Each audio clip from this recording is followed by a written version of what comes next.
Oi gente, tudo bom? Hoje eu quero falar com vocês sobre um assunto que está muito em alta agora, que é com relação ao medo que os animais têm com os fogos de artifício. E para ajudar a gente com esse assunto, eu trouxe a Carlinha. A Carlinha, ela é adestradora, ela sabe muito sobre o comportamento animal e ela vai ajudar a gente a saber o que tem que fazer para ajudar os nossos animais nesses momentos em que eles têm tanto medo.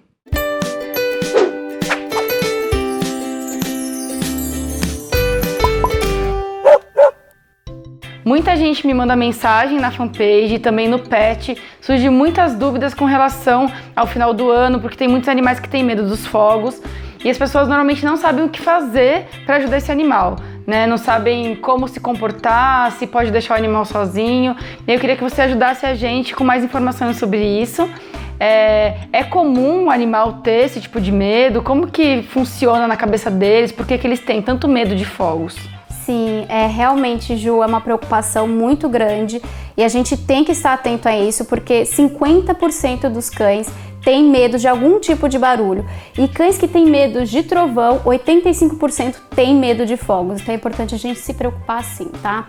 É instintivo, é natural a gente ter medo, os animais terem medo do abrupto, né, do que acontece inesperadamente, é uma forma deles se garantirem a sobrevivência, mas o medo inesperado hoje com a nossa sociedade, com N barulhos diferentes para eles não podem estar sempre à prontidão da sobrevivência, a gente precisa preparar eles para estarem aptos a esses barulhos. Certo. E uma curiosidade também é que esses barulhos já são altos pra gente, então pro animal que tem a audição muito mais sensível, então são às vezes até insuportável o barulho, né? E assim, quais as dicas que você tem para dar para ajudar o animal de repente a se acostumar ou a se preparar para esse momento que é tão complicado para ele?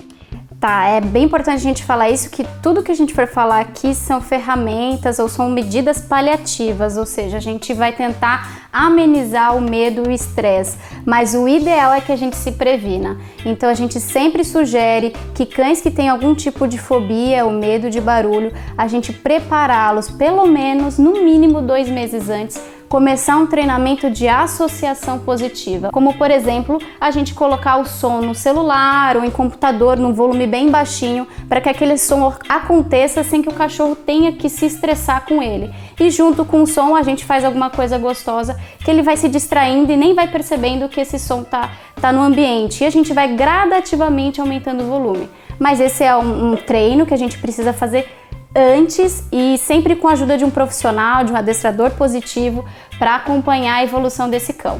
Agora a gente vai fazer algumas medidas para as pessoas, né, que não treinaram seus cães, não estão preparados para esse momento, o que a gente pode fazer para aliviar.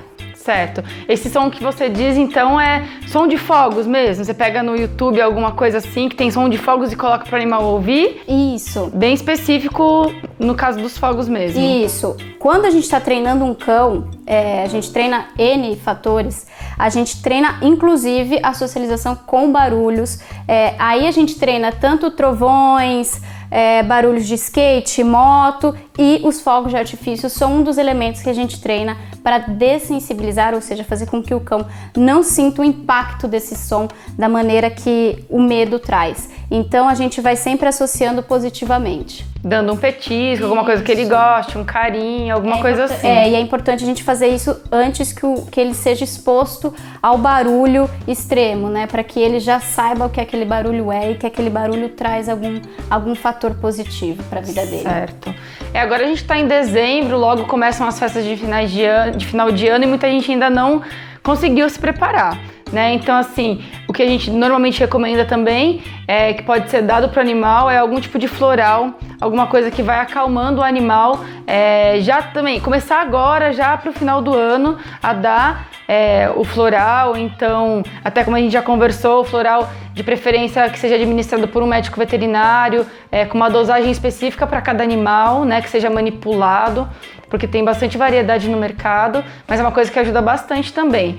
E assim, vamos supor, agora o pessoal não teve esse tempo de treinar antes, e o que eles podem fazer agora para amenizar? Assim, a pessoa pode deixar o cachorro sozinho, e dentro de casa, o que ela pode fazer para reduzir o estresse do animal? Tá certo. Bom, a homeopatia, a floral que você falou e a homeopatia são duas vertentes aí que ajudam, são duas ferramentas que ajudam.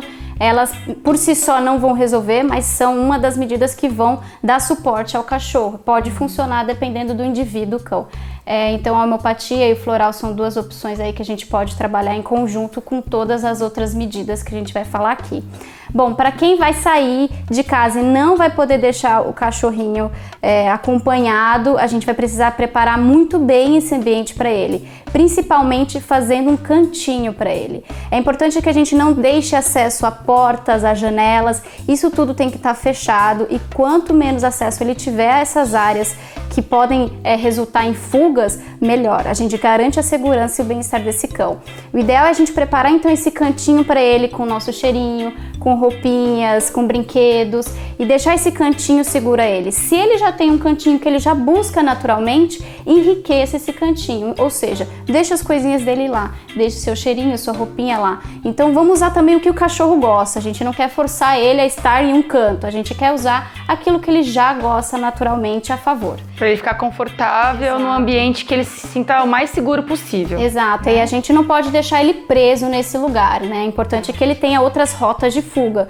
Então um cão com medo, ele vai querer buscar outros lugares, pode ser que ele queira buscar outros lugares, então a gente não pode prendê-lo ou confiná-lo no ambiente, mas deixar um acesso mais só restrito a portas e janelas para que não aconteça o pior, né? E há coisas também que ele possa se machucar, vaso, coisas que possam quebrar, porque na hora do desespero eles acabam até entrando em pânico, né? E podem se machucar com aqueles objetos que estão naquele ambiente. Então tem que ser um ambiente confortável e também bem seguro, o mais seguro possível.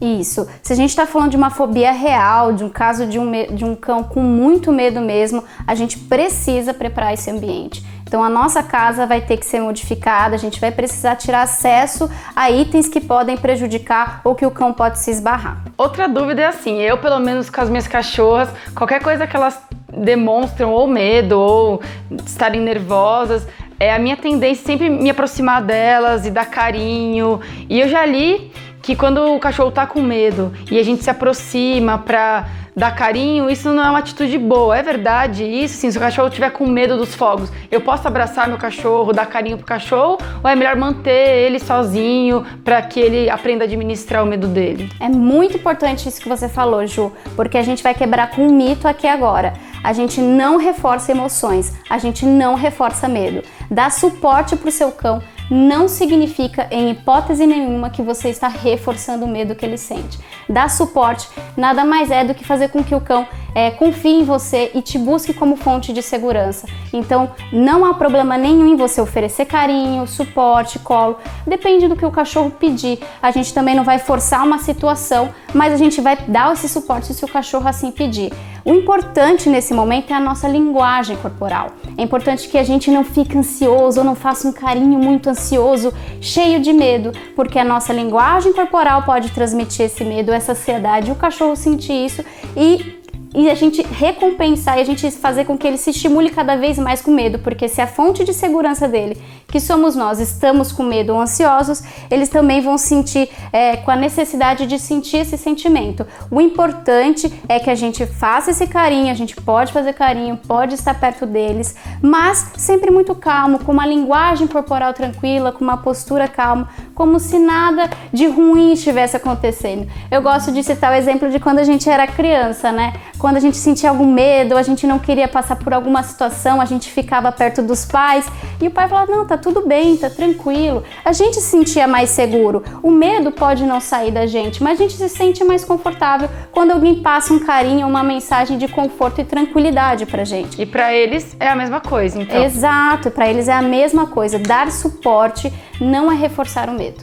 Certo. Então se seu cachorrinho de repente busca você nesse momento, né? Resumindo, dê carinho, dê atenção. Se o animal prefere, de repente, vai se esconder embaixo da cama, entrar atrás de um móvel, também respeitar isso, né? Não forçar ele, não, vem comigo. Ele quer ficar quietinho, então deixa ele no cantinho dele, no tempo dele, porque ele tem um instinto também, então talvez ele queira ficar ali, mas se por acaso ele precisar de carinho, você perceber, pode dar, porque não tem problema então. Nenhum.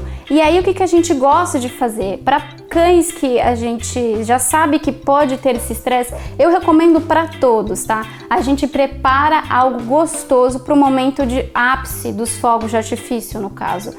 Então o que a gente sempre aconselha para todos os cães, independente se é o momento de estresse ou não, a gente preparar brinquedos recheáveis para eles, porque isso faz com que eles estejam se entretendo no momento que era para ser tenso, eles estão se alimentando e brincando. A gente está estimulando mentalmente, fisicamente os cães nesse momento. E aí tem alguns brinquedos que a gente recomenda, como o Kong, a Pet Games tem outros bonequinhos como a bonequinha, a mamusca e o monstrinho, que são brinquedos recheáveis, que você vai fazer uma pasta, encher petiscos, e é importante nessa hora que a gente não pense que recompensa é a própria ração. Vamos preparar algo mais gostoso. O que o seu cachorro mais gosta? Um petisco, fígado desidratado, maçã, frutas que eles possam comer, comida natural que não tem o nosso tempero, né? Então a gente pode preparar aquela comida que ele tanto gosta e rechear nesse brinquedo para que ele possa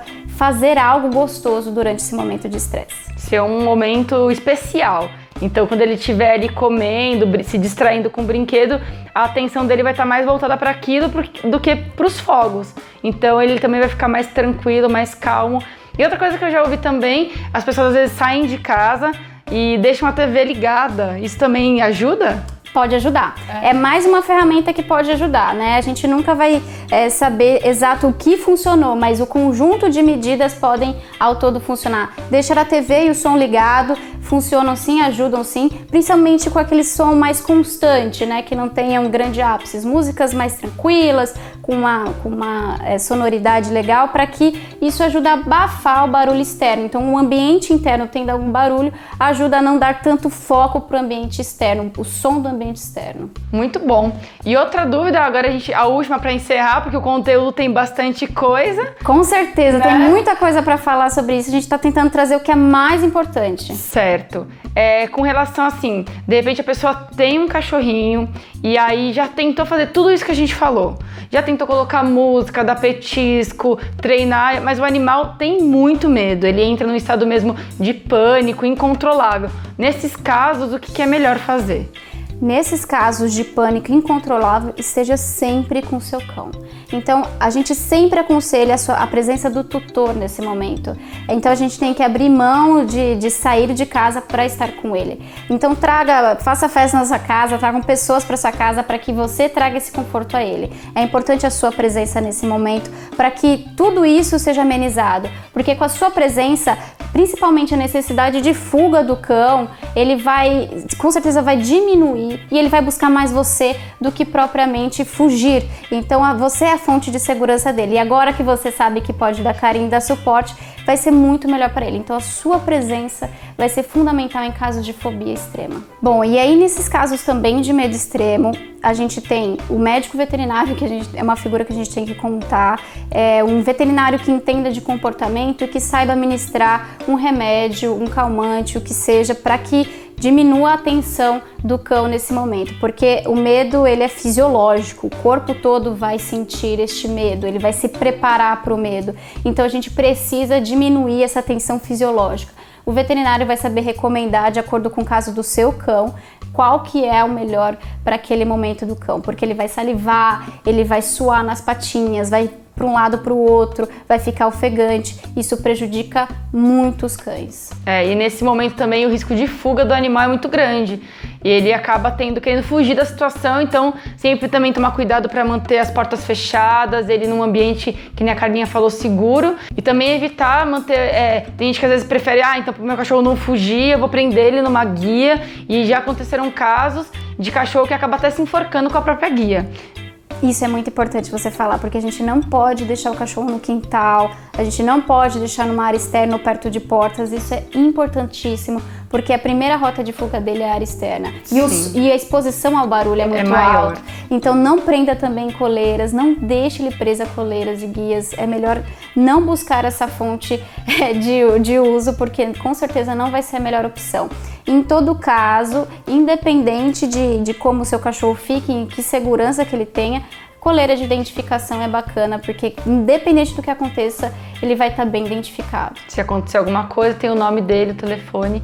Muito bom, então, Carlinha, obrigada pela sua participação. A gente espera que a gente tenha conseguido tirar o maior número de dúvidas possíveis, mas como já é de praxe, caso tenha ficado alguma dúvida, caso vocês tenham alguma coisa específica que vocês queiram perguntar, coloca aqui nos comentários, que eu e a Carlinha a gente vai estar respondendo vocês na medida do possível. Siga a gente nas redes sociais, deve estar em algum lugar aqui. E se você quiser saber mais sobre adestramento e comportamento animal, se inscreva no link que está na descrição do vídeo. E aí a gente se vê num próximo vídeo. Um beijo e até mais. Beijo, obrigada, gente.